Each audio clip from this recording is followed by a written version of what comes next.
James Turner for the untouchable true school sports. Let's go, baby. Bow. Be careful what you wish for because it can become a reality. Yeah.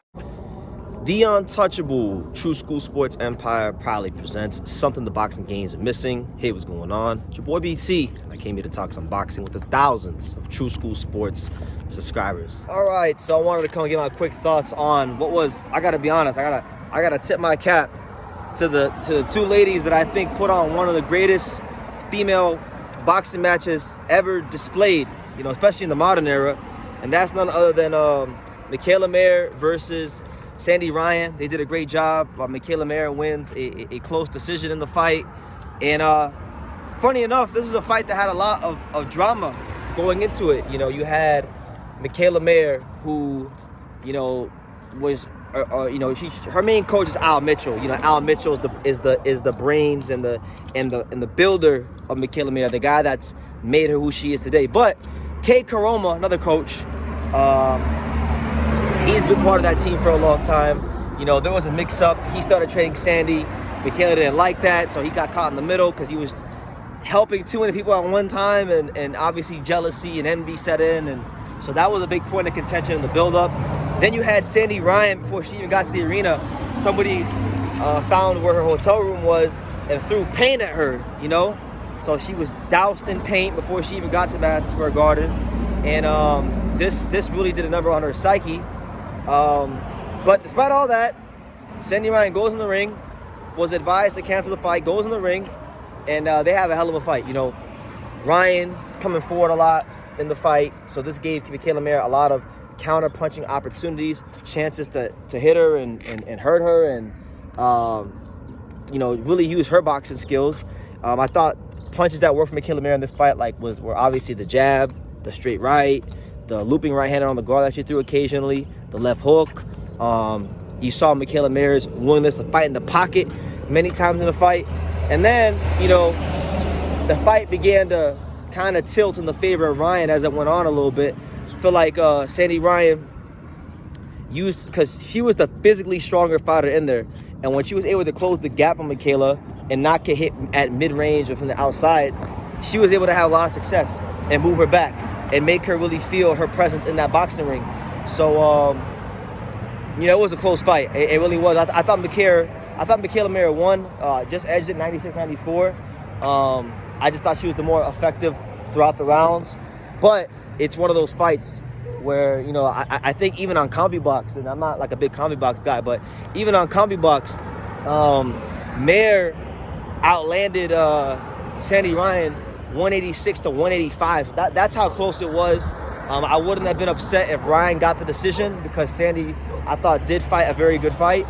But Mikaela Mayer wins the fight. She finally gets a decision in a close fight, because Mikaela Mayer is one of those fighters that in close fights, as of late, she seemingly can't get the decision. You know, she didn't get the decision against Bumgarner. She got completely robbed in the UK earlier this year when she fought Natasha Jonas. So she finally gets a decision in a big fight. She now becomes a 2-division champion. And I think, you know, Mikaela Mayer, I mean, she's 34, but I still think Mikaela Mayer is one of the best pound-for-pound fighters in women's boxing. I've always thought highly of Mikaela Mayer and her skills. She could fight outside, she could fight inside. Mid-range game might need a little bit of work, but, you know, she's got a lot of skills. I would say, male or female, she's actually one of the more skilled fighters in boxing, period. She's very good. It's unfortunate she has 2 losses on her record. I don't think she should have as many losses as she does have, but you know, now she's a 2-division champion. She's in a welterweight division now with some good fights for her. You know, the fight they could do was this fight right here with Sandy Ryan, which I think nobody would complain about. I wouldn't complain about it. I would put this fight in the pantheon of the great women's fights, like, you know, like Amanda Serrano, Katie Taylor, Mia St. John, Christy Martin. I would put it up there with, like, even like Ann Wolf versus was it Vonda Ward? That was a great knockout, you know. That was supposed to be a great fight. You know, it's up there. It's one of the best women's fights of all time. I put up there with Tanisha Estrada-Yokovai earlier this year. It's a great fight, you know.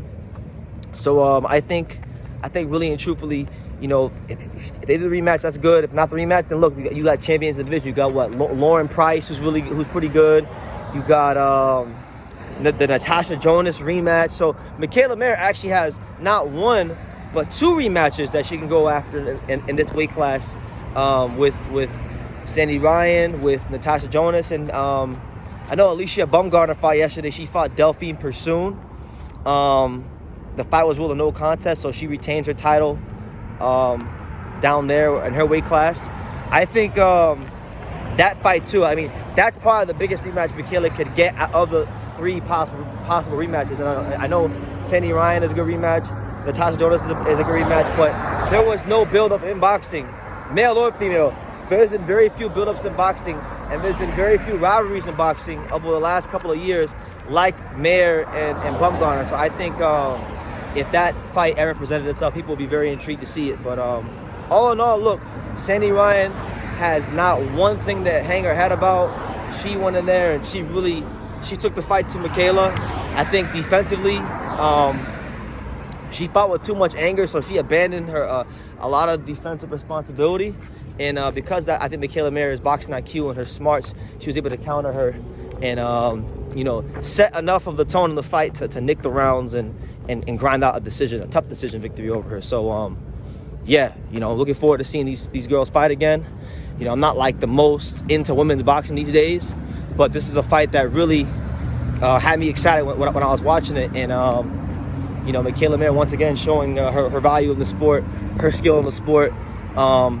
Herself is one of the best female fighters of the era, and Sandy Ryan showing that she still belongs at the top, and she can beat anybody on her day. She just needs to tweak a couple of things, maybe clean up her defense a bit, and fight a little bit less with her emotions. But it's understandable. She got a bunch of paint thrown on her before the fight, and I think she let it affect her too much. That's what I think.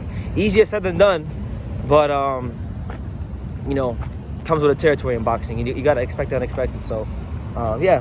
What did you guys think? Who do you guys think won? Did you think Sandy Ryan won? Did you think Mikaela Mayer won? Who do you want to see Mayer fight next? This, that, and the third. Leave all that down below. Make sure you guys take the time to subscribe. And like I say in every single one of these videos, you could love me or you could hate me.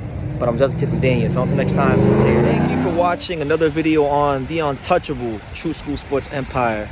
I'm at the Boxing Hall of Fame out here in Canterbury, New York. And for more great boxing content just like this video, make sure you click and subscribe right over here.